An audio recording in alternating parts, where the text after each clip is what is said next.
ایک قوم کا ذکر ہے جس کی تباہی آج تک انسانیت کے لیے ایک راج بنی ہوئی ہے۔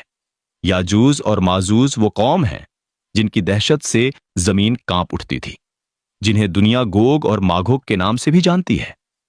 کہا جاتا ہے کہ ان کی تعداد اتنی زیادہ تھی کہ جب وہ کسی زمین پر قدم رکھتے تو وہاں کی گھاس تک مٹ جاتی تھی، ندیاں کا پانی پی جاتے، پہاڑوں کو روند ڈالتے اور شہروں کو راکھ بنا دیتے۔ نہ رحم، نہ شفقت، نہ انسانیت، بس ایک ہی مقصد، تباہی اور بربادی۔ ایک وقت ایسا آیا جب لوگوں نے اللہ سے رو رو کر دعا کی، اے ہمارے رب، ہمیں ان سے نجات دلا، ان درندوں سے ہمیں بچا لے۔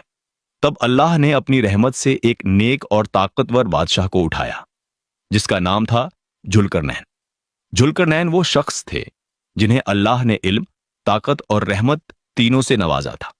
ذوالقرنین نے پوری دنیا کا سفر کیا، اور جب وہ دو پہاڑوں کے درمیان پہنچے تو وہاں کے لوگوں نے کہا، اے ذوالقرنین، یاجوج ماجوج ہمارے علاقے میں حملہ کرتے ہیں اور ہماری کھیتی، ہماری اولاد سب تباہ کر دیتے ہیں۔ کیا تم ہمارے اور ان کے درمیان ایک دیوار بنا دو گے؟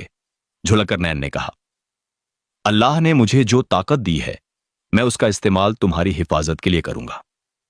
انہوں نے پہاڑوں کے درمیان ایسی مضبوط، بھاری اور عظیم دیوار بنائی، اتنی مضبوط کہ یاجوج ماجوج نہ اسے توڑ پائے نہ اس پر چڑھ پائے، اور پھر صدیاں بیت گئیں۔ وہ دیوار آج بھی کہیں موجود ہے، مگر کوئی نہیں جانتا کہاں ہے۔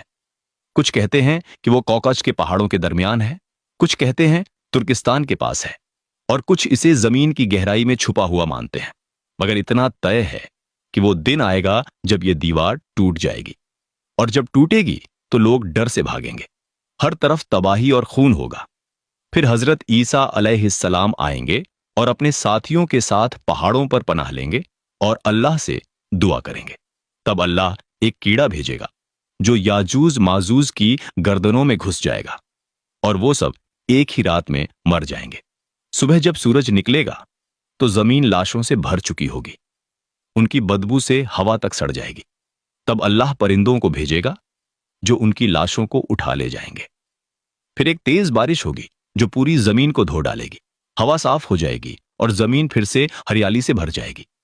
یاجوج ماجوج کا یہ واقعہ قیامت کی بڑی نشانیوں میں سے ایک ہے، اور یہ یاد دلاتا ہے کہ چاہے کوئی کتنا ہی طاقتور کیوں نہ ہو، اللہ کی قدرت کے آگے سب کمزور ہیں۔